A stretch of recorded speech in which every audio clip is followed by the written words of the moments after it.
భవానీపురంలో 42 ఇళ్లు కూల్చివేయడం పెద్ద దుమారమే రేపింది. వెంటనే దీనికి ముఖ్యమంత్రి చంద్రబాబు నాయుడే కారణమంటూ జగన్మోహన్ రెడ్డి ఒక పెద్ద ఆరోపణ చేశారు. ఒకవైపు కూల్చివేతలు, మరోవైపు రాజకీయ ఆరోపణలు. అసలు ఇది నిజంగా ప్రభుత్వానికి సంబంధించిన విషయమా, లేకపోతే రెండు ప్రైవేట్ పార్టీల మధ్య ఉన్న గొడవకి రాజకీయ రంగు పులుముతున్నారా? రండి, ఈ మొత్తం ఇష్యూ వెనుక ఉన్న నిజానిజాలేంటో లోతుగా చూద్దాం.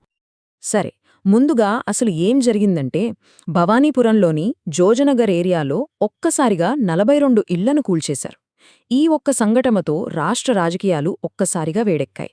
ఇక్కడ మనం మాట్లాడుకునేది కేవలం 42 అనే నంబర్ గురించి కాదు, 42 కుటుంబాల జీవితాల గురించి. సరే, ఇల్లు కూల్చేశారు, మరి దీనికి ఎవరూ బాధ్యులు? ప్రతిపక్షం ఏమాత్రం ఆలస్యం చేయలేదు. వాళ్లు నేరుగా ముఖ్యమంత్రి వైపే వేలు చూపించారు. కాని నిజంగా అదే జరిగిందా? ఈ మాటలో వాస్తవమెంత? అది తెలియాలంటే మనం ఈ కథను మొదటినుంచి చూడాలి. ఈ వివాదం ఎక్కడ మొదలైందో తెలుసుకోవాలి. ఇంతకీ ఆ రాజకీయ ఆరోపణ ఏంటి? చాలా సింపుల్ అండ్ స్ట్రేట్. ఈ కూల్చివేతల వెనుక ఉంది ముఖ్యమంత్రి చంద్రబాబు నాయుడేనని జగన్మోహన్ రెడ్డి అన్నారు. మొత్తం పొలిటికల్ డిబేట్ అంతా ఈ ఒక్క పాయింట్ చుట్టూనే తిరిగింది. కానీ ఏ ఆరోపణకైనా రెండు వైపులా చూడాలి కదా. అందుకే ఇప్పుడు మనం వివాదం మూలాల్లోకి వెడదాం. ఇదే ఈ రోజు మొదలైన గొడవ కాదు. దీని కథ ఏకంగా 2 దశాబ్దాల క్రితం మొదలైంది. ఇప్పుడు జరుగుతున్న రాజకీయాలను అర్థం చేసుకోవాలంటే మనం టైంలో కొంచెం వెనక్కి వెళ్ళాలి. అప్పుడే మనకు అసలు విషయమేంటో బోధపడుతుంది. సరే, కథ 2000 సంవత్సరంలో మొదలవుతుంది. Shri Lakshmirama cooperative building society అని ఒకటుండేది. వాళ్లు ఒక 2.4 ఎకరాల భూమి కొనడానికి ఒప్పందం చేసుకున్నారు. మొత్తం 2.5 లక్షలు అనుకుంటే 1.7 లక్షల అడ్వాన్స్ కూడా ఇచ్చారు.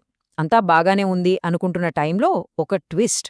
ఆరోపణేంటంటే, ఆ భూమి ఓనర్ అదే భూమిని తీసుకుని 42 మందికి వేరువేరుగా ప్లాట్లు చేసి అమ్మేశాడట. ఇంకేముంది, ఒకే భూమికి 2 పార్టీలు. దీంతో సొసైటీకి ఆ 42 మందికి మధ్య కోర్టులో కేసు ఫైల్ అయింది. అప్పట్నుంచి న్యాయపోరాటం నడుస్తూనే ఉంది. ఇక్కడే అసలు పాయింట్ ఉంది. ఈ 42 కుటుంబాలు ఎవరో ఆకాశం నుంచి ఊడిపడలేదు. వాళ్లు ఆక్రమణదారులు అస్సలు కాదు. వాళ్లు ప్రాపర్గా భూమి కొన్నారు, మున్సిపాలిటీ నుంచి బిల్డింగ్ పర్మిషన్లు తీసుకున్నారు, ఇల్లు కట్టుకోవడానికి బ్యాంకుల్లో లోన్లు కూడా తీసుకున్నారు. అంతేకాదు, ప్రతి ఏడాది ప్రాపర్టీ ట్యాక్స్ కడుతున్నారు, కరెంటు బిల్లు, వాటర్ బిల్లు అన్నీ కడుతున్నారు. వాళ్ల దగ్గర అన్ని పేపర్లు పక్కాగా ఉన్నాయి. అందుకే ఈ కేసింత కాంప్లికేట్ అయింది. సరే, ఇంతవరకు కథ ఒకెత్తు, ఇక్కడ్నుంచి మరో ఎత్తు.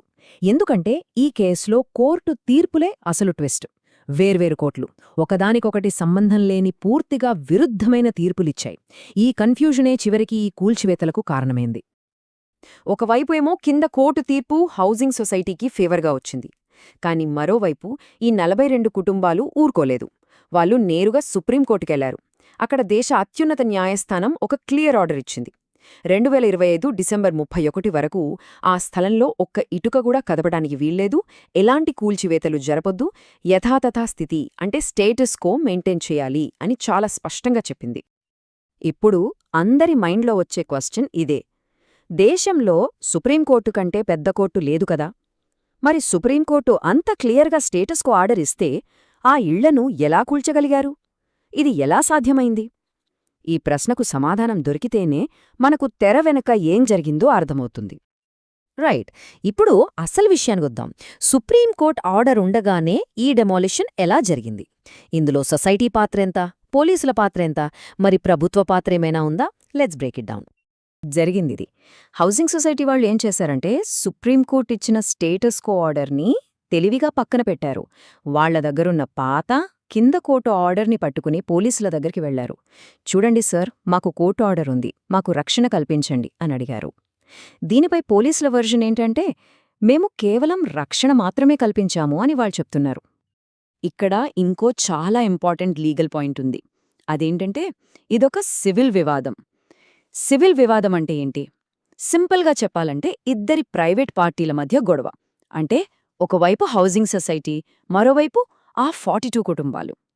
ఈ కేసులో ప్రభుత్వం ఒక పార్టీ కాదు, ఆ భూమి ప్రభుత్వానిది కాదు.